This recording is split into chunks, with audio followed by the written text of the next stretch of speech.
യോശുവ അധ്യായം 22.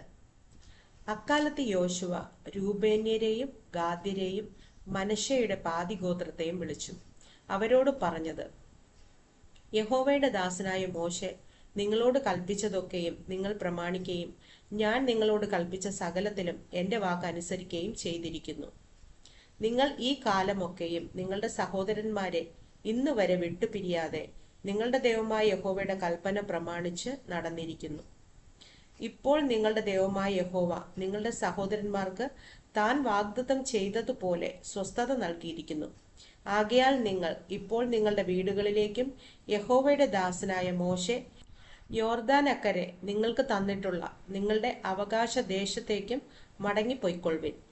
എന്നാൽ നിങ്ങളുടെ ദൈവമായ യഹോവയെ സ്നേഹിക്കുകയും അവന്റെ എല്ലാ വഴികളിലും നടന്ന് അവന്റെ കൽപ്പനകൾ പ്രമാണിക്കുകയും അവനോട് പറ്റിച്ചേർന്ന് പൂർണ്ണ ഹൃദയത്തോടും പൂർണ്ണ മനസ്സോടും കൂടെ അവനെ സേവിക്കുകയും ചെയ്യണമെന്ന് യഹോവയുടെ ദാസനായ മോശെ നിങ്ങളോട് കൽപ്പിച്ചിട്ടുള്ള കൽപ്പനയും ന്യായപ്രമാണവും ആചരിപ്പാൻ ഏറ്റവും ജാഗ്രതയായിരിപ്പിൻ. ഇങ്ങനെ യോശുവ അവരെ അനുഗ്രഹിച്ചു യാത്ര അയച്ചു. അവർ തങ്ങളുടെ വീടുകളിലേക്ക് പോവുകയും ചെയ്തു. മനശ്ശെയുടെ പാതിഗോത്രത്തിന് മോശെ ബാശാനിൽ അവകാശം കൊടുത്തിരുന്നു. മറ്റേ പാതിഗോത്രത്തിന് യോർദാനിക്കരെ പടിഞ്ഞാറ് അവരുടെ സഹോദരന്മാരുടെ ഇടയിൽ യോശുവ കൊടുത്തു. അവരെ അവരുടെ വീടുകളിലേക്ക് അയച്ചപ്പോൾ യോശുവ അവരെ അനുഗ്രഹിച്ച് അവരോട് പറഞ്ഞത്, വളരെ നാൽക്കാലികൾ, വെള്ളി, പൊന്ന്, ചെമ്പ്, ഇരുമ്പ്, വളരെ വസ്ത്രം എന്നിങ്ങനെ അനവധി സമ്പത്തോടു കൂടെ നിങ്ങൾ നിങ്ങളുടെ വീടുകളിലേക്ക് മടങ്ങിപ്പോകുകയും നിങ്ങളുടെ ശത്രുക്കളുടെ പക്കൽ നിന്ന് കിട്ടിയ കൊള്ള നിങ്ങളുടെ സഹോദരന്മാരുമായി പങ്കിട്ടുകൊള്ളുകയും ചെയ്യുവിൻ.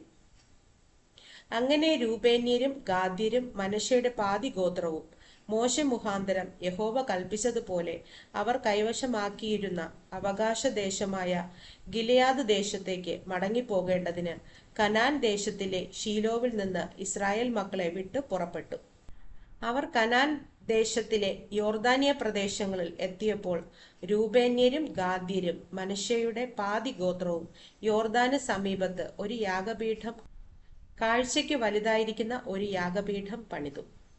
രൂബേന്യരും ഗാദ്യരും മനശ്ശെയുടെ പാതിഗോത്രവും കനാൻ ദേശത്തിന്റെ കിഴക്കുപുറത്ത് യോർദാനിയ പ്രദേശങ്ങളിൽ ഇസ്രായേൽ മക്കൾക്ക് എതിരെ ഇതാ ഒരു യാഗപീഠം പണിതിരിക്കുന്നു എന്ന് ഇസ്രായേൽ മക്കൾ കേട്ടു. ഇസ്രായേൽ മക്കൾ അത് കേട്ടപ്പോൾ ഇസ്രായേൽ മക്കളുടെ സഭ മുഴുവനും അവരോട് യുദ്ധത്തിന് പുറപ്പെടുവാൻ ഷീലോവിൽ ഒന്നിച്ചുകൂടി. ഇസ്രായേൽ മക്കൾ ഗിലെയാദ് ദേശത്ത് രൂബേന്യരുടെയും ഗാദ്യരുടെയും മനശ്ശെയുടെ പാതിഗോത്രത്തിന്റെയും അടുക്കൽ പുരോഹിതനായ എലയാസറിന്റെ മകനായ ഫീനഹാസിനെയും അവനോടുകൂടെ ഇസ്രായേലിന്റെ സകല ഗോത്രങ്ങളിൽ നിന്നും ഓരോ പിതൃഭവനത്തിന് ഓരോ പ്രഭു വീതം 10 പ്രഭുക്കന്മാരെയും അയച്ചു. അവരിൽ ഓരോരുത്തനും താൻ താന്റെ പിതൃഭവനത്തിൽ ഇസ്രായേലിലെ സഹസ്രങ്ങൾക്ക് തലവനായിരുന്നു. അവർ ഗിലെയാദ് ദേശത്ത് രൂബേന്യരുടെയും ഗാദ്യരുടെയും മനശ്ശെയുടെ പാതിഗോത്രത്തിന്റെയും അടുക്കൽ ചെന്ന് അവരോട് പറഞ്ഞതെന്തെന്നാൽ, യഹോവയുടെ സഭ മുഴുവനും ഇപ്രകാരം പറയുന്നു, നിങ്ങൾ ഇന്ന് യഹോവയോട് മത്സരിക്കേണ്ടതിന് ഒരു യാഗപീഠം പണിത് ഇന്ന് യഹോവയെ വിട്ടുമാറുവാൻ തക്കവണ്ണം നിങ്ങൾ ഇസ്രായേലിന്റെ ദൈവത്തോട് ചെയ്തിരിക്കുന്ന ഈ ദ്രോഹം എന്ത്? പെയോർ സംബന്ധിച്ചുണ്ടായ അകൃത്യം നമുക്ക് പോരായോ?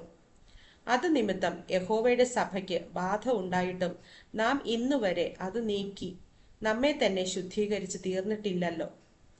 നിങ്ങൾ ഇന്ന് യഹോവയെ വിട്ടുമാറുവാൻ പോകുന്നുവോ? നിങ്ങൾ ഇന്ന് യഹോവയോട് മത്സരിക്കുന്നു.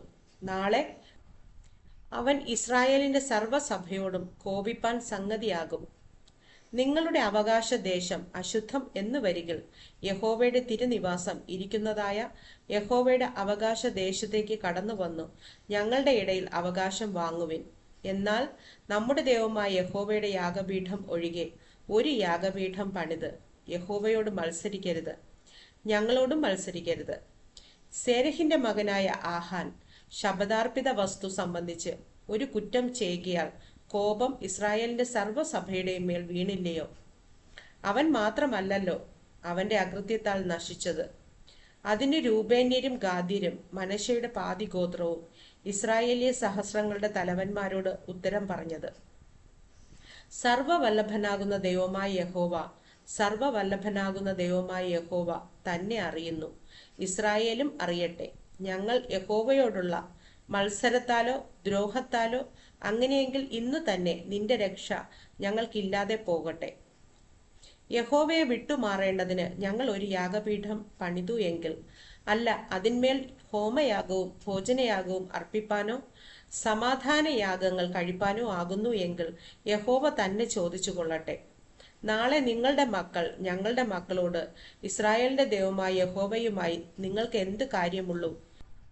ഞങ്ങളുടെയും രൂബേന്യരും ഗാദ്യരുമായ നിങ്ങളുടെയും മധ്യേ യഹോവ യോർദാനെ അതിരാക്കിയിരിക്കുന്നു. നിങ്ങൾക്ക് യഹോവയിൽ ഒരു ഓഹരിയില്ല എന്ന് പറഞ്ഞു. നിങ്ങളുടെ മക്കൾ ഞങ്ങളുടെ മക്കൾക്ക് യഹോവയെ ഭയപ്പെടാതിരിപ്പാൻ സംഗതി വരുത്തും എന്നുള്ള ശങ്ക കൊണ്ടല്ലയോ ഞങ്ങൾ ഇത് ചെയ്തത്? അതുകൊണ്ട് നാം ഒരു യാഗപീഠം പണിക എന്ന് ഞങ്ങൾ പറഞ്ഞു. ഹോമയാഗത്തിനല്ല, ഹനനയാഗത്തിനുമല്ല.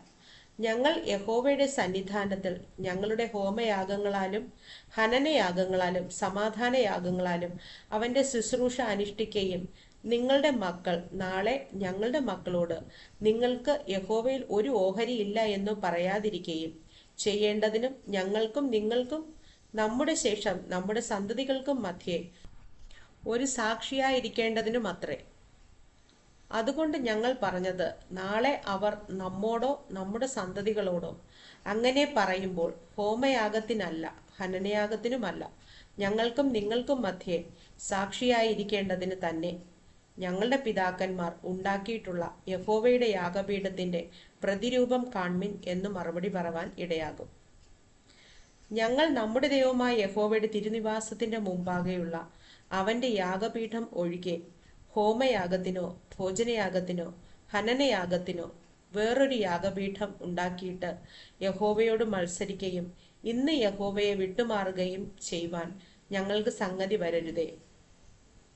രൂബേന്യരും ഗാദ്യരും മനശ്ശെയുടെ മക്കളും പറഞ്ഞ വാക്കുകൾ പുരോഹിതനായ ഫീനഹാസും അവനോടുകൂടെ സഭയുടെ പ്രഭുക്കന്മാരായി ഇസ്രായേലിയ സഹസ്രങ്ങൾക്ക് തലവന്മാരായവരും കേട്ടപ്പോൾ അവർക്ക് സന്തോഷമായി.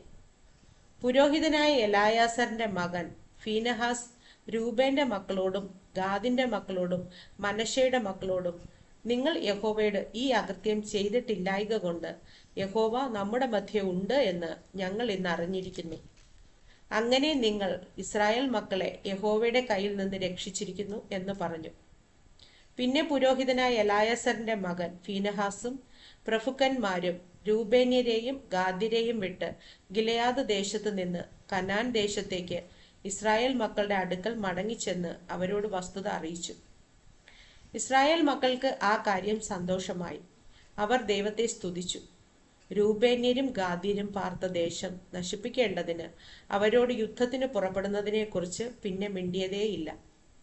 രൂബേന്യരും ഗാദ്യരും യഹോവ തന്നെ ദൈവം എന്നതിന് ഇത് നമ്മുടെ മധ്യേ സാക്ഷി എന്ന് പറഞ്ഞ് ആ യാഗപീഠത്തിന് ഏത് എന്ന് പേരിട്ടു.